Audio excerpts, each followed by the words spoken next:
I sent magic knowledge from another world back to my home country. I figured the government would just translate it, but instead, they broke down the entire magic system and figured out how to mass-produce mages. So while the locals were still wondering if they were devout enough to cast a spell, we just fired off an eternal forbidden art, no chanting needed, and leveled an entire city in one hit. See, 3 years ago, I accidentally got transported to another world. But this place was rough, barren land, barely any magic, and I was just trying to survive day to day. Then the gods announced they'd invade Earth in 10 years, and that's the day my item transfer ability finally kicked in. If I could ship over Earth's resources to trade, I'd have everything I needed to make it in this world. Just to be safe, I sent a handwritten letter back home first, but my mom read it and completely misread the whole thing. She thought it was some kind of ransom code from kidnappers. Hello, 911? I need to report something. Hi, what's your emergency? I got a ransom note from my son who's been missing for 3 years. They don't want money. They want contraband. A kidnapping? Stay calm, ma'am. We're on our way. Hello, Ms. Lee. We're officers from the West District. Once inside, his mom laid out all her theories and pointed to a leather pouch sitting on the coffee table.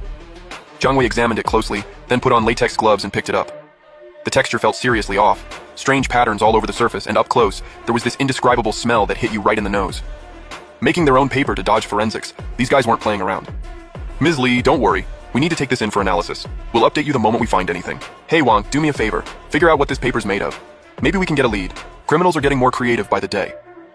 Wang did his thing, cut a tiny sample from the pouch and ran it through the genome sequencer. But half an hour later, his face went from calm to straight up terrified. Jiang Wei, come here! I ran the fibers through analysis to figure out what it's made of, but there's zero match in the database. The fiber structure doesn't line up with anything we've ever recorded. What about the pouch itself? Even weirder.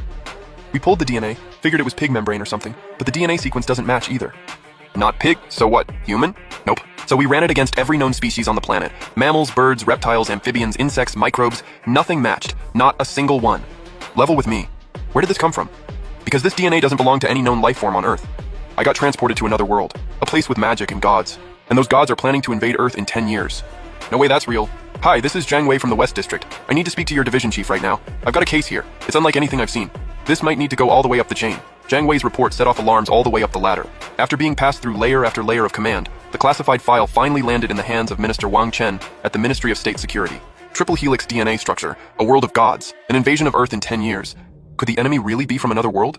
What sounded like the ramblings of a madman, paired with a DNA report from a non-Earth organism, sent a chill straight down his spine. Chen, it's me. Minister Wang? Calling at this hour? What kind of trouble is it this time? Big deal. Bigger than anything before. I need you to personally run something through your highest precision equipment. Full gene sequencing, full elemental analysis. What's got state security spooked? A biological sample that might not be from Earth. Send me the address. I'll go pick it up myself. No need, I'm bringing it to you personally. Wang Chen personally handed the briefcase to Chen Haiping. After clearing multiple checkpoints and decontamination corridors, they finally entered the BSL-4 lab. Chen Haiping double-gloved and took over himself, using a precision robotic arm to extract a tiny sample from the pouch.